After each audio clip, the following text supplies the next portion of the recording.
नमस्कार, स्वागत है आपका इंडिया रिपोर्ट में। मैं हूं आपके साथ सुष्मिता तिवारी। बुलेटिन की शुरुआत से पहले एक नजर आज की हेडलाइंस की ओर। कासगंज में एक सप्ताह पूर्व 22 वर्षीय अज्ञात युवती के शव का पुलिस ने किया खुलासा। प्रेम प्रसंग को लेकर परिजनों ने की थी हत्या। भारतीय सांस्कृतिक निधि गोरखपुर अध्याय द्वारा विश्व विरासत दिवस पर संगोष्ठी का किया गया आयोजन। स्वास्थ्य मंत्रालय और राज्य सरकार के निर्देश, चिकित्सा, स्वास्थ्य और परिवार कल्याण विभाग की ओर से ब्लॉक स्तर पर कार्यक्रम किया गया आयोजित। रजपुरा विकासखंड परिसर में हुआ सफाई अभियान, गंदगी के अंबार को जेसीबी द्वारा हटाया। और अब खबरें विस्तार से। कासगंज की काली नदी कॉर्नर खेड़ा में 13 तारीख को 22 वर्षीय युवती का शव काली नदी में मिला था। पुलिस को जब सूचना मिली तो पुलिस ने शव की शिनाख्त कराई। पुलिस ने इस घटना के लिए टीमों का गठन किया।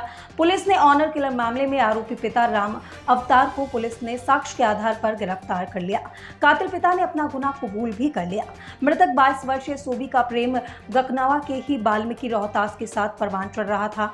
जब इसकी खबर परिजनों को लगी, परिजनों ने समझाने का बहुत प्रयास किया, लेकिन सोबी अपने प्रेमी रोहतास के साथ गांव से भाग गई। परिजनों ने सोबी को बहला फुसलाकर गांव सुजवालपुर थाना सिकंदराव जनपद हाथरस बुलाकर उसी रात को हत्या कर दी। 5 लोग 3 बाइक से जनपद कासगंज काली नदी गांव कॉर्नर खेड़ा में सोबी के शव से एक बड़ा पत्थर बांधकर काली नदी में फेंकाए। आज पुलिस कप्तान रोहन बोत्रे द्वारा खुलासा कर उसके पिता को जेल भेज दिया गया है। बाकी मृतक कई भाई व अन्य 3 लोग फरार हैं। पुलिस उनकी तलाश में जुटी हुई है। देखिए हमारे संवाददाता फहीम अख्तर की इस रिपोर्ट के जरिए।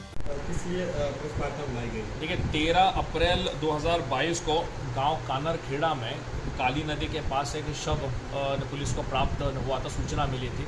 मौका मुआयना इत्यादि किया गया। शव को एक बड़े से पत्थर से बांध के रखा था। दोनों हाथ जो है वो बांधे हुए थे। एक लड़की का जो है वो मृत शरीर था। इन लोगों का मकसद, जो भी इसमें किलर्स थे, इन लोगों का मकसद हो सकता है कि उसको बड़े से पत्थर से बांध के पानी में डुबो दें ताकि शरीर जो है वो ऊपर फ्लोट ना करे। बाद में जब सारा सीडीआर का एनालिसिस और कुछ पर्चे हम लोगों ने बांटे गांव-गांव में, लगभग 30 से 40 गांव में उसके फ़ोटो इत्यादि सारी सूचना हम लोगों ने की, तो एक व्यक्ति ने, जो कि पूर्व ग्राम प्रधान है, उसने सूचना दी कि हमारी गाँव की एक लड़की है। शिनाख्त उसकी जो है शोभी डॉटर ऑफ राम अवतार के रूप में हुई थी। इस पूरे घटना का खुलासे के लिए एडिशनल एसपी सीओ सिटी और इंस्पेक्टर कासगंज को इसमें लगाया गया था। करीबन 5 टीमों का गठन इसमें किया गया था। जब हम लोग इसके गांव में पहुंचे तो ऑनर किलिंग के बारे में हम लोगों को सूचना मिली कि इसमें ऑनर किलिंग हो सकता है। जब इसके पिताजी को हम लोगों ने अरेस्ट किया तो उन्होंने अपना इकबाल जुर्म करते हुए ये किया था कि इनकी जो बेटी है शोभी, उसका अफेयर उन्हीं के गाँव के रोहिताश वाल्मीकि के साथ चल रहा था, जिसको इनका परिवार कड़े रूप से विरोध करता था। 3 दिन से ये लड़की जो है वो लड़के के साथ कहीं चली गई थी। जब ये किसी के माध्यम से घर पे लौटी तो उन्होंने उसी रात में घर वालों ने उसकी हत्या जो है वो कर दी। 35 किलोमीटर दूर लगभग 6 लोग 3 मोटरसाइकिल में इस लड़की को लेकर आए और डेड बॉडी को डिस्पोज ऑफ करने की कोशिश की। किसी एक गांव के व्यक्ति ने उन लोगों को वहाँ पे देखा। शोर मचाने के बाद वो वहाँ पे बॉडी को छोड़ के भाग गए। हम लोगों को अभी एक व्यक्ति की जो है अरेस्टिंग करने में कामयाबी प्राप्त हुई है। 5 अभी फरार है। इसके लिए टीमों का गठन करके लगाया गया है। हमारी सांस्कृतिक विविधता के संरक्षण के बारे में जागरूकता बढ़ाने के लिए हर साल 18 अप्रैल को विश्व विरासत दिवस के रूप में मनाया जाता है। इस दिन को स्मारकों और स्थलों के लिए अंतर्राष्ट्रीय दिवस के रूप में भी जाना जाता है और विभिन्न देशों में इस विश्व विरासत दिवस के रूप में भी मनाया जाता है। भारत में शानदार ऐतिहासिक स्मारक हैं जो हमारी संस्कृति और विविधता को परिभाषित करते हैं। इसी क्रम में गोरखपुर के एक स्थानीय होटल में विश्व विरासत दिवस के अवसर पर इंटेक गोरखपुर अध्याय द्वारा एक कार्यक्रम आयोजित किया गया। कार्यक्रम में वक्ताओं ने विरासतों से परिचय कराया। विरासतें कितने प्रकार की होती हैं, विरासतों का संरक्षण कैसे किया जाए और लोगों में इसको लेकर कैसे जागरूकता फैलाई जाए आदि विषयों पर चर्चा भी की गई। कार्यक्रम की शुरुआत इंटेक गोरखपुर अध्याय के संयोजक MP कंदोई ने अतिथियों का स्वागत करते हुए किया।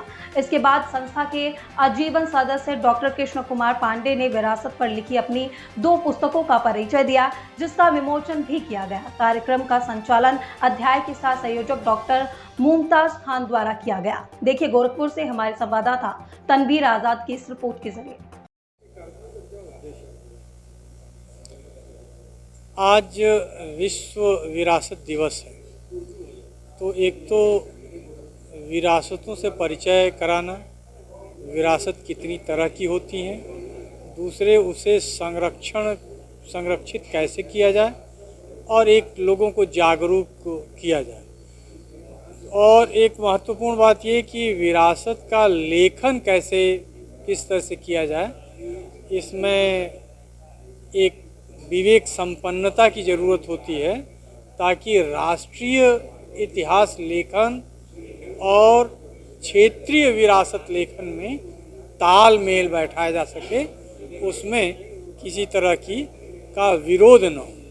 क्योंकि अक्सर ये देखा जाता है कि जो क्षेत्रीय इतिहास लेखन है उसमें क्षेत्रीय अस्मिताओं का थोड़ा टकराव हो जाता है कि सब लोग महापुरुषों को या ऐतिहासिक महत्व की चीज़ों को अपना अपना बताने लगते हैं। तो मैंने बताया कि तथ्यों के परिप्रेक्ष्य में ही विरासतों का आकलन करना चाहिए, उनका अध्ययन करना चाहिए और विरासतों या तथ्यों को विवेक सम्मत उनकी व्याख्या करनी चाहिए। वास्तव में आज विश्व धरोहर दिवस है और भारतीय सांस्कृतिक निधि धरोहर को संरक्षण करने वाली दुनिया की सबसे बड़ी संस्था है जिसको यूनेस्को से मान्यता प्राप्त है।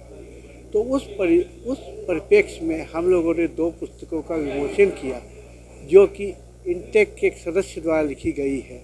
उसके अतिरिक्त हम लोगों ने विरासत लेखन में गोरखपुर में आवश्यकता यानी गोरखपुर की विरासतों के बारे में बहुत कम लिखा गया है।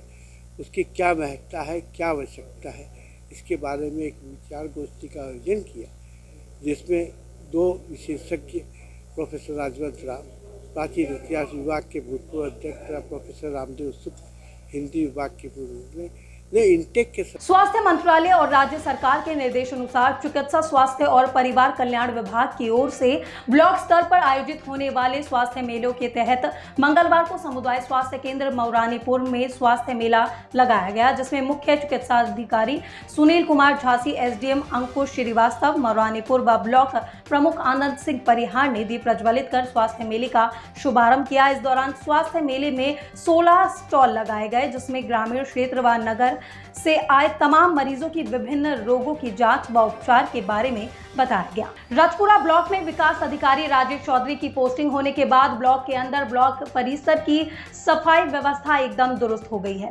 आज खंड विकास अधिकारी राजेश चौधरी, एडीओ आईएसबी कुलदीप सिंह ने ब्लॉक परिसर के दक्षिण दिशा में खंडर मालवा पड़ी हुई गंदगी को जेसीबी द्वारा हटवाया। फिलहाल बुलेटिन की खबरों में आज मेरे साथ बस इतना ही। आगे की और तमाम जानकारी और खबरों से जुड़े रहने के लिए बने रहिए मेरे साथ और देखते रहिए इंडिया रिपोर्ट।